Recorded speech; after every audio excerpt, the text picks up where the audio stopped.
என்னப்பா இன்னைக்கு பிளான்டேஷன் எல்லாம் கம்ப்ளீட் பண்ணியாச்சா? சார் எல்லாமே பிளான்டேஷன் கரெக்டாக பண்ணிட்டு சார் பாருங்க சார். ரைட்.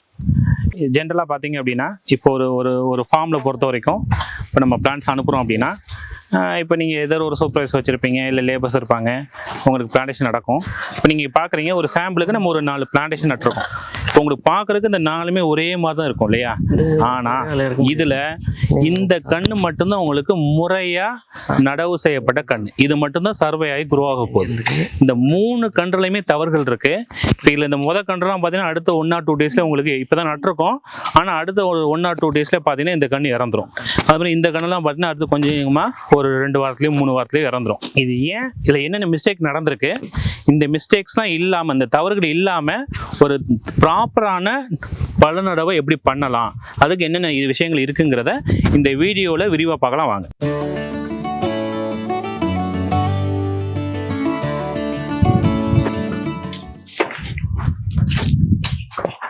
இப்போ பொதுவாக பார்த்தீங்க அப்படின்னா இப்போ பழக்கன்றுகளை நடுறதுல இருக்கக்கூடிய மிஸ்டேக்ஸை பார்க்கறதுக்கு முன்னாடி இப்போ நம்ம இந்த மாதிரி தான் உங்களுக்கு பிளான்ஸை வந்து நம்ம லோட் பண்ணி அனுப்புகிறோம் உங்களுக்கு. சரி. ஸோ நீங்கள் உங்கள் தோட்டத்தில் ஃபஸ்ட்டு அன்லோடிங் பண்ணும் போதுமே ப்ராப்பராக இந்த மாதிரி நீங்கள் அன்லோடிங் பண்ணி வச்சுக்கணும். அதாவது ப்ராப்பரான ஒரு இடைவெளி விட்டு ப்ராப்பரான ஒரு கேப்பில் வச்சுட்டீங்க அப்படின்னா வென்டிலேஷன் கிடைக்கும், நல்ல காத்தோட்டமாகவும். அதே நேரத்தில் முக்கியமானது சிலர் என்ன பண்ணுறாங்க, அன்லோடிங் பண்ண உடனேயே பிளான்டேஷன் பண்ணிடுறாங்க. அப்படி செய்யக்கூடாது, தவறுது. ஏன் அப்படின்னா ஒரு பிளான்ஸ் நம்ம என்னதான் மெச்சூர் பிளான்ட் நம்ம அனுப்புறோம் அப்படின்னாலுமே கூட டிரான்ஸ்போர்ட் அண்ட் ஸ்ட்ரெஸ் அப்படின்னு ஒன்று இருக்கும். டிரான்ஸ்போர்ட் ஆகும்போது சின்ன ஒரு ஸ்ட்ரெஸ் இருக்கும் அந்த பிளான்ஸுக்கு. அந்த பேக்ஸ் எல்லாம் கொஞ்சம் அலைன்மெண்ட் ஆகாம இருக்கும், சில நேரங்களில் மண்ணுகள் கொஞ்சம் இதாக இருக்கும், டிஸ்டர்ப் ஆயிருக்கும், வேர்கள் டிஸ்டர்ப் ஆயிருக்கும். அப்ப நீங்க என்ன பண்ணணும்னா ஃபர்ஸ்ட் நீங்க அன்லோடிங் பண்ணி வச்சுட்டு இந்த மாதிரி ப்ராப்பர் இடைவெளிகள்ல காத்தோட்டமா பிளான்ஸ் வச்சிடணும். அதே மாதிரி நல்ல வாட்டரிங் பண்ணிடணும். ஃபர்ஸ்ட் வாட்டரிங் பண்ணி ஒரு 1 or 2 டேஸ் உங்க ஃபார்ம்ல வச்சிருந்துட்டு உங்க கிளைமேட்டுக்கு உள்ள அடாப்ட் ஆனதுக்கு அப்புறம் தென் நீங்க எடுத்து பிளான்டேஷன் பண்ணீங்கன்னா நமக்கு இதன் மூலம் சில நேரங்களில் தேவையில்லாத மோட்டாலிட்டி வரும், அதை நீங்க தவிர்த்துக்கலாம். இன்னொன்னு சில நேரங்கள் என்ன பண்றோம் அப்படின்னா ரொம்ப பிளான்ட்ஸ் வந்து சேஃபா வைக்கணும்னு சொல்லிட்டு ஏதாவது ஒரு குடிசையிலையோ, கூரைகள் இருக்கக்கூடிய குடிசையிலையோ, இல்ல இந்த மாதிரி நம்ம கூலிங் ஷெட் சொல்லுவோம் இல்லையா, அந்த மாதிரி ஷெட்டு போட்டிருப்பாங்க, அதுக்குள்ள கொண்டு வச்சிடறாங்க. அதுவும் வைக்கக்கூடாது. ஏன்னா கன்றுகளுக்கு நாள்தோறும் சூரிய ஒளிங்கிறது ரொம்ப அவசியம். எப்படி நம்ம வாட்டரிங் பண்றோமோ அதே மாதிரி சூரிய ஒளி அவசியம். நீங்க டைரக்டா வெயிலே வைக்கலாம், ஒன்றும் அவசியம் இஷ்யூ கிடையாது. ஏன்னா நம்ம எல்லாமே மெச்சூர் பண்ணாதான் அனுப்புறோம். ஸோ நீங்க டைரக்டா நீங்க வெயில வச்சிருந்தே நீங்க பிளான்டேஷன் பண்ணலாம். இல்ல உங்களுக்கு ஏதாவது நிழல் இருக்கு, மரத்து நல்ல மாதிரி இருக்குன்னா நீங்க வச்சுக்கலாம். ஆனா நீங்க நேரடியாக கொண்டு போய் ஒரு க்ளோஸ்டு என்வாயர்மெண்ட்ல வைக்க கூடாது. ஏன் அப்படின்னா சூரிய ஒளி படல 1 or 2 டேஸ்க்கு சூரிய ஒளி படலைன்னா அதனாலையும் கன்றுகள் இறக்கும். ஸோ ப்ராப்பர் வாட்டரிங்கும் பண்ணணும், சூரிய ஒளியும் படணும். அப்படியே ஒரு 1 or 2 டேஸ் வச்சிருந்து அதுக்கப்புறம் நீங்க பிளான்டேஷன் ஆரம்பிங்க. Okay sir. ஃபர்ஸ்ட் மிஸ்டேக்கே பாத்தீங்கன்னா நம்ம கன்றுகளை கொண்டு வரதுல என்னென்ன விஷயங்கள் கவனிக்கணும்ன்றதை சொல்லிட்டீங்க. கண்டிப்பா. ஸோ இப்போ நடும் போது என்னென்ன மிஸ்டேக் பண்ணிருக்காங்கன்றதை நம்ம டேரக்டா பார்த்து. கண்டிப்பா. இப்போ நம்ம பிளான்டேஷன் பண்றதுக்கு முன்னாடி நம்ம ஏரியா குஸ்ட் வந்து விசிட் பண்றாங்க, கூடவே போறாங்க, அவங்க எல்லாம் இன்ஸ்ட்ரக்ட் பண்ணுவாங்க. அதனால எல்லா ஃபார்மர்ஸுமே இது தெரிஞ்சுக்கணும். இந்த மாதிரி மிஸ்டேக் எந்த நேரத்தில் வாங்கினாலுமே இந்த மாதிரி மிஸ்டேக் அவாய்ட் பண்ணுங்கிறதுக்காக நம்ம ஒரு வீடியோ பண்ணிட்டு இருக்கோம். ஓகே சார், பார்த்தலாம் சார். பழக்கன்றுகளை நடவு செய்யும் பொழுது நம்ம செய்யக்கூடிய ஃபர்ஸ்ட் மேஜர் மிஸ்டேக் பிசிக்கல் டேமேஜ்னு சொல்லுவோம் நம்ம. வாங்க அது என்னங்கிற பார்க்கலாம். இப்ப பொதுவா பாத்தீங்கன்னா இந்த மாதிரி பழச்செடிகளை நீங்க நடவு செய்யறதுக்கு முன்னாடி ஃபர்ஸ்ட் வந்து இந்த மாதிரி பைய காட்டுங்கம்மா. ஈரப்பதங்கிறது இந்த அளவுல இருந்தா போதுமானது. ஈரப்பதம் இப்போது சில பேர் என்ன பண்ணுவாங்க அப்படின்னா பிளான்டேஷன் பண்றதுக்கு ஜஸ்ட் பிஃபோர் பாத்தீங்கன்னா அதிக அளவுல ஈரப்பதம் வச்சுட்டு பிளான்டேஷன் பண்ணுவாங்க. அதுவும் தவறு. அதே மாதிரி ட்ரையாவும் இருக்கக்கூடாது. நீங்க பிளான்டேஷன் நெக்ஸ்ட் அடுத்த நாள் பண்ண போறீங்கன்னா முதல் நாள் வந்து ஓரளவு மீடியமான வாட்டரிங் பண்ணி வச்சிருங்க.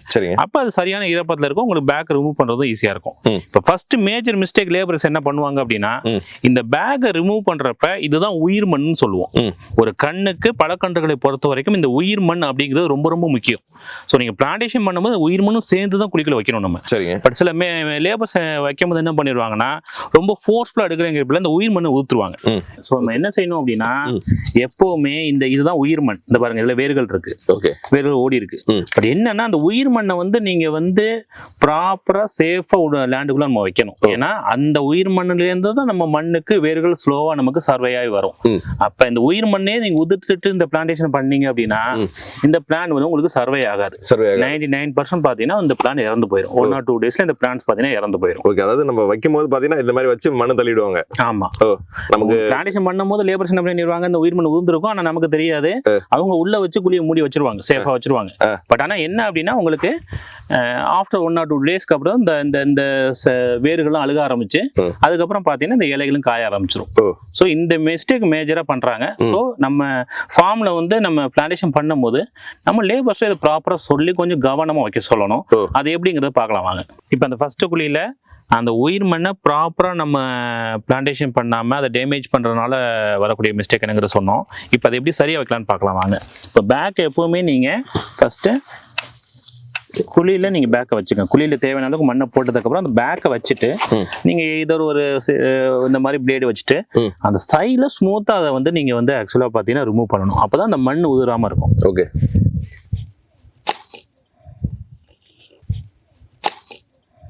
குழியில வச்சு நம்ம பிரிக்கணும். அதுதான் சேஃப். வேர்கள் ஓடி இருக்கு உங்களுக்கு, இருந்தாலும் ஒரு சேஃப்டிக்கு நம்ம அந்த மண் உதிராம இருக்கிறதுக்கு இந்த மாதிரி வச்சுக்கிட்டீங்கன்னா சேஃப்டியா இருக்கும் பிளான்ட் உங்களுக்கு. ஸோ இந்த மாதிரி பண்ணிட்டீங்கன்னா அது உயிர் மண் நமக்கு உதிராம இருக்கும். கொஞ்சம் டைம் எடுக்கும் அப்படின்னாலும் இப்படி முறையா பண்ணிட்டோம் அப்படின்னா நமக்கு எந்த வித சிக்கலும் வராது. ஸோ இப்போ வந்து பாத்தீங்கன்னா மண் வந்து உதிரல. ஆமா. ஸோ இப்போ நீங்க சேஃபா உள்ள வச்சிருங்க. ஸோ இப்போ இந்த மிஸ்டேக் சரியாயிருச்சு. பிளான்டேஷன் பண்ணும்போது இந்த மாதிரி வச்சிட்டீங்கன்னா உங்களுக்கு இந்த உயிர் மண் உதிரதுனால வரக்கூடிய கன்றோட இறப்பு விதத்தை நம்ம குறைச்சிடலாம். ஆனா இப்ப அடுத்து ஒரு மிஸ்டேக் பண்றாங்க. வாங்க என்னன்னு பார்க்கலாம். பொதுவா நீங்க கன்றுல வைக்கும்போது நம்ம என்ன பண்ணுவோம், குப்பை இல்ல உரங்கள் இதெல்லாம் போடுறோம் இல்லையா, அதுலயும் ரொம்ப கவனமா இருக்கணும். நீங்க போடக்கூடிய குப்பை இந்த மாதிரி இருப்பாங்க. இது வந்து பச்சை சாணம்னு சொல்லுவோம் நம்ம. ஆக்சுவலா பாத்தீங்கன்னா மக்காத குப்பைகள். என்ன பண்றோம், பிளான்டேஷன் பண்ணும்போது இந்த மாதிரி மக்காத குப்பையில மொத்தம் அப்படியே போட்டுறோம். அப்ப இதுல என்ன ஆகும் பாத்தீங்கன்னா இந்த மாதிரி மக்காத குப்பையில 2-3 பிரச்சனை இருக்கு. ஒண்ணு, இது மக்கும் பொழுது உருவாகக்கூடிய வெப்பம்னு சொல்லுவோம். அந்த வெப்பத்தினாலையும் வேர்கள் வந்து நமக்கு பிரச்சனை வரும். ரெண்டாவது, இந்த இப்ப இருக்கக்கூடிய முக்காவாசி பாத்தீங்கன்னா கலப்பு மாடுகள் தான். அப்ப அந்த கலப்பு மாடுகள் வரும்போது நோய் பிரச்சனை அது இருக்குங்கிறப்ப இந்த மாதிரி மக்காத குப்பைகளே உங்களுக்கு நோய் தாக்குதல், பூச்சி தாக்குதல் வரக்கான வாய்ப்புகள் அதிகம் இருக்கு. அப்போ ஒரு குப்பை அப்படின்னா நல்ல 3-4 மாசம் மக்குன குப்பைகளை நல்ல போடுற மாதிரி இருக்கிற குப்பைகளை தான் நம்ம போடணும். ரெண்டாவது மிஸ்டேக், கன்றுகளை ஆரம்பத்துல இருந்தே ஃபாஸ்டா வளர்க்கணும் அப்படிங்கிற ஒரு கான்செப்ட்ல இந்த மாதிரி கெமிக்கல் ஃபெர்டிலைசர் சொல்லுவோம், யூரியா, டிஏபி, இந்த உரங்களை நேரடியா போட்டுறோம். இந்த மாதிரி நம்ம பண்ணவே கூடாது. ஏன் அப்படின்னா இந்த மாதிரி கெமிக்கல் ஃபெர்டிலைசர் நீங்க போட்டீங்கன்னா இது வந்து வேர்களை நேரடியா படும் பொழுது இதனாலேயும் கன்றுகள் இறந்து போயிடும். சோ நீங்க கன்றுகள் நடவும் பொழுது நல்ல மக்கன குப்பையா இருக்கணும். இந்த மாதிரி குப்பையிலையும் போடக்கூடாது, கெமிக்கல் ஃபெர்டிலைசர் அறவே போடக்கூடாது டைரக்டா பிளான்டேஷன் பண்ணும்போது. இந்த 2 மிஸ்டேக் கண்டிப்பா நம்ம தவிர்க்கணும்.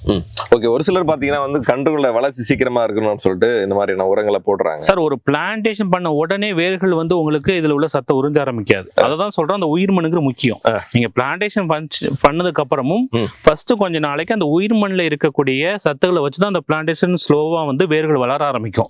ஸோ வேர்கள் வளர்ந்து அதுக்கப்புறம் தான் நம்மளுடைய மண்ணில் இருக்கக்கூடிய நம்ம போடக்கூடிய உரங்கள் இருக்கக்கூடிய அந்த நியூட்ரிஷனை எடுக்க ஆரம்பிக்கும். ஸோ நீங்க கெமிக்கல் ஃபெர்டிலைசர் போறதுனால ஒன்றும் யூஸ் இல்லை. ஏன் அப்படின்னா கெமிக்கல் ஃபெர்டிலைசர் ஒன்ஸ் நீங்க வாட்டரிங் பண்ணிட்டீங்கன்னா வித்தின் ஒரு 1 வீக் 10 டேஸ்ல அந்த கெமிக்கல் ஃபெர்டிலைசர் கரைஞ்சிரும் உங்களுக்கு. ஸோ அது உரமாவும் போய் நமக்கு நியூட்ரிஷனாகவும் போய் சேராது. இந்த கெமிக்கல் ஃபெர்டிலைசர் டைரக்டா வேர்களை படும்போது அதனாலேயும் வேர்கள் பிரச்சனையாகி கன்றுகள் இறந்து வரும். அதெல்லாம் கெமிக்கல் ஃபெர்டிலைசரை நீங்க பிளான்டேஷன் பண்ணும்போது அறவே தவிர்த்துருங்க. குப்பையுமே இந்த மாதிரி கட்டியா மக்காத குப்பையில போடக்கூடாது. இது 2 விஷயமும் இந்த குழியில நடந்திருக்கு. இது 2 நடந்திருக்கு. இப்ப இதையும் மூடிடுவாங்க. நமக்கு பார்க்க ஒரு மாதம் தெரியும். இந்த பிளான்டேஷனுமே உடனே இது இறக்காட்டியும் கூட நாளடைவுல கொஞ்சமா பாத்தீங்கன்னா வேரலுகள் இந்த மாதிரி பிரச்சனை அடுத்த ஒரு வாரத்திலேயே 10 நாள் 20 நாள் இந்த கன்றுகள் இறந்து போயிடும். இந்த மாதிரி மக்காத குப்பையில போடும் போது நம்ம காண்டாமிருகம்னு சொல்றோம், அதோடைய ஆரம்ப நிலை இதுல இருந்து உருவாகுது. சோ அதுவும் போய் வேர்களை டிஸ்டர்ப் பண்ணும். அதே மாதிரி நோய்கள், வில்ட் இந்த மாதிரி நோய்கள் சொல்லுவோம், அதுவும் இந்த சாணத்துல இருந்து பரவும். அப்ப மக்காத குப்பையில போறதுனால உடனடியே நமக்கு பிரச்சனை தெரியாட்டியும் கூட கொஞ்சம் கொஞ்சமா பாத்தீங்கன்னா வேர்கள் வந்து ஒரு மாசத்துலயோ 2 மாசத்துலயோ கூட கண்ணு இறந்து போகலாம். இந்த மாதிரி விஷயங்களை நம்ம தவிர்த்துக்கணும். Okay sir. ஃபர்ஸ்ட் குழியில பாத்தீங்கன்னா உயிர் மண்ணை உதிர்த்து நட்டுறதால 1-2 நாள்லயே வந்து கன்றுகள் இறந்து போயிடும். சோ இந்த மெத்தட்ல நட்டுறதால ஒரு வாரத்துல இறந்துடும். ஒரு வாரம் 10 நாள் இல்ல வேர்கள் வந்து அடுத்து ஒரு 20 நாள் 30 நாளைக்கு தண்ணி விட ஆரம்பிச்சதுக்கு அப்புறம் ஸ்லோவா பாத்தீங்கன்னா அழுக ஆரம்பிக்கும். அப்புறம் மேலகளை இலையை காமி நமக்கு என்ன பிளான்டேஷன் நல்லா தான் பண்ணிருக்கோம், எப்படி ஆயிடுச்சுங்கிற மாதிரி நம்ம புரிஞ்சுக்குவோம். பிளான்டேஷன் பண்ணும்போது இந்த மாதிரியான மிஸ்டேக்கை நம்ம முழுவதுமா தவிர்த்தரணும். Okay sir. 3வது குழியில என்ன மாதிரி மிஸ்டேக் பண்ணிருக்கேன்னு பார்த்துடலாம். வாங்க சார் பார்க்கலாம். இப்ப அந்த 2 குழியில நம்ம என்ன மிஸ்டேக் நடந்துன்னு பார்த்தோம். இப்ப அதை நம்ம சரி பண்ணிடுறோம். கிட்டத்தட்ட பாத்தீங்கன்னா இப்ப பிளான்ட் வந்து ப்ராப்பரா நம்ம பேக் ரிமூவ் பண்ணியாச்சு. அது மாதிரி இந்த மாதிரி மக்கின குப்பைகளை தான் நம்ம போடணும். இந்த குப்பையில பார்த்து இந்த மாதிரி நல்ல மக்கின குப்பையா இருக்கணும். இப்ப அதையும் நீங்க போட்டுக்கலாம் அந்த மாதிரி. ஆனா இந்த விஷயங்களை சரி பண்ணாலும் அடுத்த முக்கியமான விஷயம், பல விவசாயம் வரும்போது நம்ம வைக்கக்கூடிய பெரும்பாலான கன்றுகள் வந்து ஒட்டு கன்றுகள் தான்.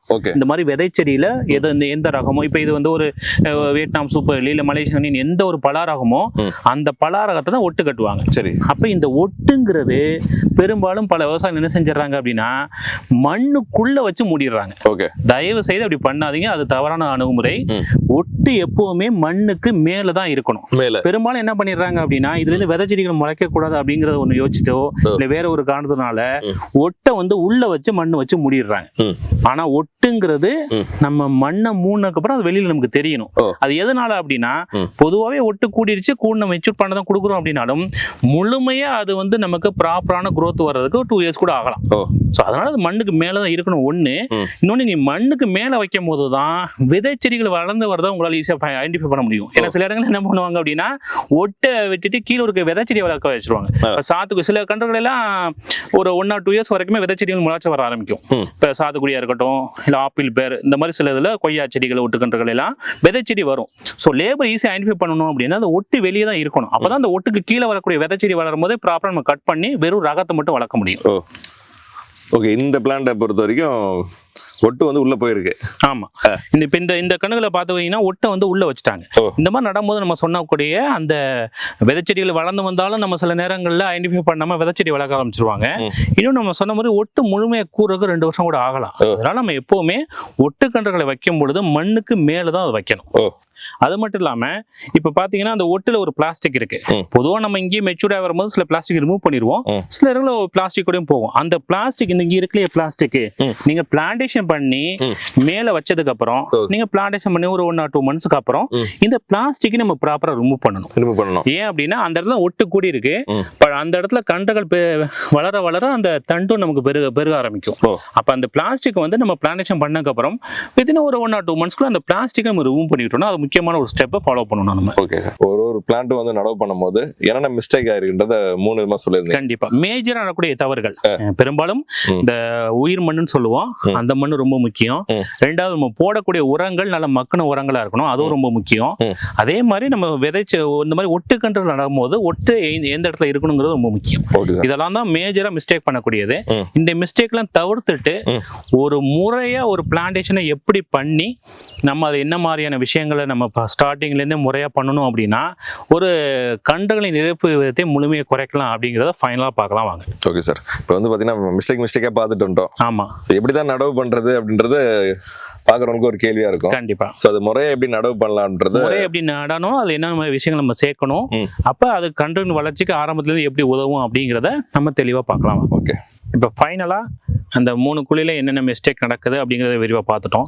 இப்போ ஒரு ப்ராப்பரான பிளான்டேஷன், ஒரு பழக்கன்றை ப்ராப்பரா நம்ம எப்படி பிளான்டேஷன் பண்றதுங்கிறத இப்ப விரிவா பார்க்கலாம். ஃபர்ஸ்ட் ஸ்டெப், நீங்க குழி எடுக்கிறது குறைஞ்சபட்சம் இந்த மாதிரி ஒரு 2 அடி ஆழமாவது எடுத்து வச்சுங்க. உங்க மண் ரொம்ப ஹார்ட் சாயிலா இருக்கு, அப்படி ரொம்ப இறுக்கமான மண், அப்படி கடினமான மண் அப்படின்னா ஒரு 3 அடி வரைக்கும் கூட எடுத்து வச்சுங்க. எதுக்கு எடுக்கிறோம் அப்படின்னா கன்றுகளை ஆழத்துக்கு வைக்கிறதுக்கு இல்ல, இந்த மண்ணை வந்து நம்ம லூசன் பண்றோம், அதன் மூலம் வேர்களை ஈஸியா உங்களுடைய மண்ணில் ஊடுருவி செல்ல முடியும். இதுதான் மெயின் கான்செப்ட். சோ இந்த மாதிரி குழி எடுக்கிறத ஒரு பிளான்டேஷன் பண்றதுக்கு அட்லீஸ்ட் ஒரு வாரம் முன்னாடியாவது, இன்னும் நீங்க அதிக நாட்களுக்கு முன்னாடி எடுக்கிறது நல்ல சிறப்பு. மினிமம் ஒரு வாரமா அந்த குழிகளை எடுத்து வச்சிட்டீங்க அப்படின்னா ஏதாவது அதுல இருக்கக்கூடிய சில விஷயங்கள் நமக்கு நலிஃபை ஆயிரும். அதாவது தேவையில்லாத விஷயங்கள் எல்லாமே நமக்கு இந்த வெப்பம் உருவாகும், அதெல்லாம் இருக்கு இல்லையா. சோ அந்த விஷயங்கள் ஆற போறதுன்னு சொல்லுவோம், குழி ஆற போறதுன்னு சொல்லுவோம். சோ மினிமம் ஒரு வாரத்துக்கு முன்னாடியே குழி எடுத்து வச்சிருங்க. அதே மாதிரி மண் எடுக்கும் போது இந்த முதல் 1 அடிக்கு இருக்கக்கூடிய மண்ணை நம்ம மேல் மண் சொல்லுவோம், அதுக்கப்புறம் 2ஆம் நிலை மண். அப்ப எடுக்கும் போது முதல் 1 அடிக்கு உள்ள மண்ணை ஒரு சைடு எடுத்து போட்டுருங்க, கீழே உள்ள மண்ணை தனியா எடுத்து போட்டு, ஏன்னா மேல் மண்ணில் தான் வளங்கள் அதிகமா இருக்கும். அப்ப நீங்க திரும்ப போடும் போது இந்த மேல் மண் எடுத்துருக்கோம் இல்லையா, அதை குழிக்குள்ள ஃபர்ஸ்ட் போட்டுருங்க. மேல் மண்ணை அந்த சத்து மண்ணை உள்ள போடும் போது எனக்கு கண்ணை வைக்கும் போது வேர்கள் ஊடுருவி செல்லும் போது அந்த சத்துகள் அதிகமா கிடைக்கும். அதனால மேல் மண்ணை எப்பொழுதுமே குழியில உள்ள போட்டுருங்க, கீழே எடுத்த மண்ணை மேல போட்டுருங்க, ரிவர்ஸ் அப்படியே மாத்தி போட்டுற வேண்டியதான். இப்ப மேல் மண்ணை ஃபர்ஸ்ட் நீங்க குழியில போட்டதுக்கு அப்புறமா இப்ப நம்ம சொன்ன மாதிரி நல்ல மக்கின எரு உங்கள்ட்ட இருக்கு, இல்ல மண்புழு உரங்கள் என்ன இருக்கும் நீங்க போடலாம். பட் பெரும்பாலும் நம்ம என்ன சொல்றோம் அப்படின்னா ஆரம்ப நிலையில் நம்ம கொடுக்கக்கூடிய சத்துக்களுங்கிறது முக்கியமா இருக்கிறதுனால நம்ம விவசாய தீர்வத்தை ஏர்லி பேர்டு விவசாய தீர்வத்தை பொறுத்த வரைக்கும் நம்ம 3 சக்தி ஆரோக்கியங்கிற கான்செப்ட்ல நம்மளும் ப்ராடக்ட்ஸ் கொடுத்துருக்கோம். இப்போ இதெல்லாம் பாத்தீங்கன்னா நம்ம ஹரித சக்தின்னு சொல்லுவோம். கிட்டத்தட்ட ஒரு 9 வகையான பொருட்கள் இதில் கலந்துருக்கோம். நம்ம இதுல பின்னாக்கு ஐட்டங்கள், வேப்ப முன்னாக்கு, நம்மளுடைய புங்கம் பின்னாக்குன்னு சொல்லுவோம், அப்புறம் நம்மளுடைய போன் மீல், அப்புறம் ப்ராம்னு சொல்லக்கூடிய விஷயங்கள், பாஸ்பேட் ரிச் ஆர்கானிக் மேனரு, அப்புறம் பொட்டாஷ் மொலாசஸ், இந்த மாதிரி டர்மரிக், இந்த மாதிரி பல விஷயங்கள் நம்ம இதில் சேர்த்து வச்சிருக்கோம். ஸோ இதை நீங்க குழியில போடும் போது உங்களுக்கு இதெல்லாமே ஸ்லோ ரிலீஸ் ஃபெர்டிலைசர்னு சொல்லுவோம். அதனால அடுத்த ஒரு 1 or 2 monthsக்கு தேவையான நியூட்ரிஷன், தலைச்சத்து, மணிச்சத்து, சாம்பல் சத்து, இன்னும் 2ஆம் நிலை சத்துக்கள் இது எல்லாமே இதில் கலந்துருக்கு. இதை நீங்க போடும் போது ஒரு ஸ்லோ ரிலீஸ் இருக்கும். பிளான்ட் க்ரோத்துக்கு ரொம்ப, ரூட்ஸோட வேர்களோட வளர்ச்சிக்கு இது ரொம்ப ஹெல்ப் பண்ணும். அதே மாதிரி பொதுவாகவே நம்ம ஒரு பிளான்ட்ஸை கொண்டு வந்து நம்ம குழியில வைக்கும் போது இப்போ நம்ம பேக்ல இருக்கக்கூடிய சாயில்ங்கிறது நல்ல ஃபெர்டைல் சாயிலா இருக்கும், அதுல காரமிலத்தன்மை பேலன்ஸ் ஆயிருக்கும், எல்லாமே ப்ராப்பரா இருக்கனால அது growth ஹெல்த்தியா இருக்கும். ஓகே. இப்போ நீங்க சாயில வைக்கும் போது ஒவ்வொரு சாயிலும் ஒரு விதமா இருக்கும் இல்லையா, நம்ம காரமிலத்தன்மை மாறி இருக்கும், சில சால்ட் இருக்கும், வேற சில விஷயங்கள் இருக்கும் இல்லையா. ஸோ இதையும் நம்ம முறையா நம்ம வந்து பேலன்ஸ் பண்ணி வச்சிருந்தோம் அப்படின்னா அந்த பிளானோட growthக்கு அது ஹெல்ப் பண்ணும். ஸோ அதுக்கு நம்ம வச்சிருக்க ப்ராடக்ட் பேர் தான் இந்த புனர் சக்தின்னு சொல்றது. இதுல பாத்தீங்கன்னா உங்களுக்கு நம்மளுடைய ஆர்கானிக் கார்பன், ஹியூமிக்கு, சீவீடு, இந்த மாதிரி பல விஷயங்கள் கிரானுல்ஸ் ஃபார்ம்ல, இதுவும் ஸ்லோ ரிலீஸ் ஃபார்ம்ல இருக்கு. ஸோ நீங்க என்ன பண்ண முடியும் அப்படின்னா இந்த ரெண்டையும் கலந்து குழியில போட்டு பிளான்டேஷன் பண்ணும்போது உங்களுக்கு பெஸ்ட் ஒரு growth கிடைக்கும். ஆரம்ப கட்ட தேவைப்படக்கூடிய வேர் மற்றும் தலை வளர்ச்சிங்கிறது சிறப்பா இருக்கும் நமக்கு. அதனால நீங்க ஏதோ உங்களுக்கு இருக்கக்கூடிய பொருட்களை நீங்க யூஸ் பண்ணலாம். பட் நம்மளுடைய கஸ்டமர்ஸை பொறுத்த வரைக்கும் இந்த மாதிரி 360 ஆரோக்கியங்கிற கான்செப்ட்ல இந்த ப்ராடக்ட்ஸ் நம்ம கொடுத்துருக்கோம். ரொம்ப குறைவான விலையில தான். ஏன் அப்படின்னா இப்போ நீங்க ஒரு எரு வாங்கி போடுறதுல இருக்கக்கூடிய நியூட்ரிஷன் அப்படிங்கிறத தாண்டி நம்ம இந்த மாதிரி ஹை அண்ட் ஃபெட்ல ஆர்கானிக் ஃபெர்டிலைசர்னு சொல்றோம். இதை கொடுக்கும்போது உங்களுக்கு வளர்ச்சியும் பெட்டரா இருக்கும். நம்ம கொடுக்குற பிரைஸ்ங்கிறத நம்ம எக்கனாமிக் பிரைஸ்ல நம்ம கொடுத்துட்டு இருக்கோம். Okay sir. இப்போ இந்த புனர் சக்தியும் அரித சக்தியும் வந்து மிக்ஸ் பண்ணிக்கணும். ஆமாங்க சார். ஃபர்ஸ்ட் ஸ்டெப்ல ரெண்டையும் மிக்ஸ் பண்ணி நீங்க போட்டணும். அது சாயிலோட கொஞ்சம் மிக்ஸ் பண்ணிடணும் நல்லாவே. சாயில் நம்ம இந்த மாதிரி நல்லா போட்டு மிக்ஸ் பண்ணிட்டு இதுக்கப்புறம் நம்மளோட பிளான்டேஷனை முறையா பண்ண வேண்டியதுதான். நம்ம சொன்ன தவறுகள் இல்லாம சரியான முறையில பிளான்டேஷன் பண்ணிட்டு தென் நம்ம இருக்கக்கூடிய கீழ்மண் இருக்கு இல்லையா, இப்ப மேல் மண்ணை உள்ள போட்டுட்டோம். பிளான்டேஷன் ப்ராப்பரா பண்ணதுக்கு அப்புறம் கீழ்மண் இருக்கு இல்லையா, இந்த மண்ணை மேல எந்த அளவுக்கு தேவை நம்ம சொல்லியிருக்கோம், இந்த ஒட்டு மேல இருக்கிற அளவுக்கு அந்த மண்ணை போட்டுட்டு நம்ம ஃபில் பண்ணிட வேண்டியதுதான். இப்போ நம்ம ப்ராப்பரா பிளான்டேஷன் பண்ணியாச்சு. இதுக்கப்புறம் நம்ம கீழ்மண் எடுத்து உள்ள போட்டு அந்த கிராஃப்டிங் ஒட்டு வந்து மேல இருக்க மாதிரி முடிய வேண்டியதுதான்.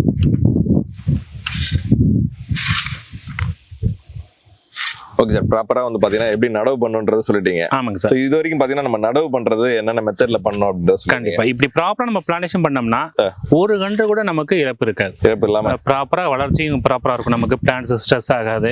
ஸோ இதுதான் முறையான பிளான்டேஷன் மெத்தட். பல கன்றுகளும் கிடையாது. எந்த செடியுமே இந்த முறையில நீங்க பிளான்டேஷன் பண்ணீங்கன்னா உங்களுக்கு பிளான்ட்ஸ் இறப்பு விதத்தை முற்றிலும் குறைச்சிடலாம். இப்போ பாருங்க நம்ம கீழ் மண்ணையும் போட்டு இப்போ ஒட்டு வந்து நம்ம மேல இருக்கிறதுக்கு மண்ணை போட்டு மூடிட்டோம். ப்ராப்பரா நடவு பண்ணிட்டோம். ப்ராப்பரா நடவு பண்ணியாச்சு. இருந்தா போதிலும் ஃபைனலா நம்ம என்ன பண்ணணும் அப்படின்னு இந்த மண் வந்து லூஸா இருக்கு இல்லையா, இதை நல்லா நம்ம வந்து காலை வச்சு நல்லா பிரஸ் பண்ணிடணும். அந்த மண் வந்து ஹார்டா இருக்கணும். நமக்கு அந்த தண்ணி ஊறுறது நேர வேர்களுக்கு போக கூடாது. ஏர் பபிள்ஸ் சொல்லுவோம். அந்த குமிழ்கள் உருவாகக்கூடாது. அதுவும் கூட சில நேரங்கள் தேவையில்லாம வேர்கள் உருவாக்கும். ஸோ நம்ம என்ன பண்ணணும் அப்படின்னா மண்ணை வந்து நல்லா காலை வச்சு பிரஸ் பண்ணி சாயில் வந்து நல்லா இறுக்கமாயிடணும். அந்த லூசன் ஆகக்கூடாது.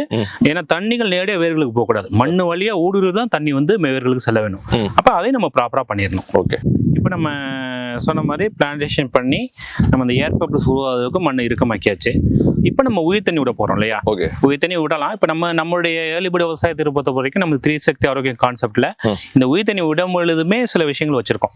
இப்போ நம்மளுடைய ட்ரேட்மார்க் ஃபர்ஸ்ட் நம்ம ரிலீஸ் பண்ண ப்ராடக்ட் அந்த பிராண சக்தின்னு சொல்றது.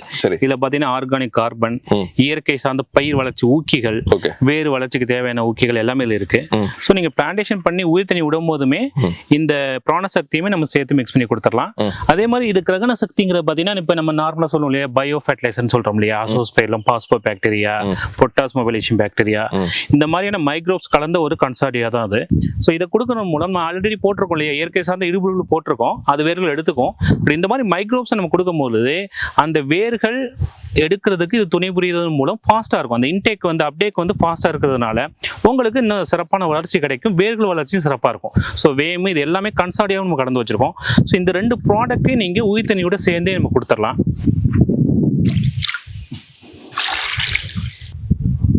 இந்த மாதிரி உயிர் தண்ணி கொடுக்கும்போது நீங்க பார்க்கணும் ஏர் பபிள்ஸ் எதுவும் உருவாகக்கூடாது. அதுதான் முக்கியம். ஏர் பபிள்ஸ் இருந்துச்சுனாவே அப்போ பிளான்டேஷன் பண்றதுல அவங்க ப்ராப்பரா நமக்கு கம்ப்ரஸ் பண்ணலன்னு அர்த்தம். அப்படி இருந்துச்சு அப்படின்னா இந்த தண்ணி என்ன ஆகும், நேரடிய வேர்களுக்கு போகும். அப்ப வேர்களுக்கு மாதிரியான பிரச்சனை வரும். எப்பவுமே தண்ணி வந்து மண் வழியா ஊடுருவி தான் வேர்களுக்கு போய் செல்லுமே வழியா நேரடியாக வேலை போய் படக்கூடாது. ஸோ அதனாலதான் நம்ம ஃபைனல் ஸ்டெப் என்ன சொல்றோம்னா மண்ணை வந்து நம்ம ப்ரெஸ் பண்ணிடணும்னு சொல்லிடுறோம். ஸோ இதுதான் முறையான ஒரு பழக்கன்றை நடக்கூடிய முறை. இந்த முறையில் நீங்க பண்ணும் பொழுது பெரும்பாலும் இறப்பு விதங்கள் அப்படிங்கிறத தடுத்துடலாம். ரைட்டுங்க சார். அப்ப பிளான்டேஷன் பண்றதுல ஒரு இறப்பு வருது அப்படின்னா அது வந்து பிளான்டேஷன் தவறு தானா, அப்ப நர்சரி தவறு எதுவும் தவறு இல்லையா அப்படின்னு கேட்கலாம். கண்டிப்பா ரெண்டு சைடு இருக்கு. அதாவது ஒரு பிளான்டேஷனை பண்றது அப்படிங்கிறது ரெண்டு சைடும் இருக்கக்கூடிய பொறுப்பை உணர்ந்து நம்ம பண்ணும்போது இறப்பு விதை தவிர்த்தலாம். ஒரு நர்சரிங்கிறது என்னது, கொடுக்கக்கூடிய பிளான்ட்ஸை நல்ல வேர்களை வளர்ந்து ஹார்டனிங் பண்ணி, இப்போ பிளான்டேஷன் நீங்க பாத்தீங்க அப்படின்னா ஒரு ஒட்டு கண்டுன்னு எடுத்துக்கிட்டீங்கன்னா ஃபர்ஸ்ட் பேபி பிளான் சொல்லுவோம். ஒரு கிராஃப்டிங் முடிச்சு அவங்க கட் பண்றாங்க இல்லையா, அதை பேபி பிளான் சொல்லுவோம். சில இடங்கள் என்ன பண்றாங்க அப்படின்னா அந்த பேபி பிளான்ட் டைரக்டா கொடுத்துட்றாங்க. அப்ப அதை நீங்க நேரடியாக போய் நீங்க என்னதான் முறையா பிளான்டேஷன் பண்ணாலும் கூட அந்த பிளான்ட் சர்வே ஆகாது.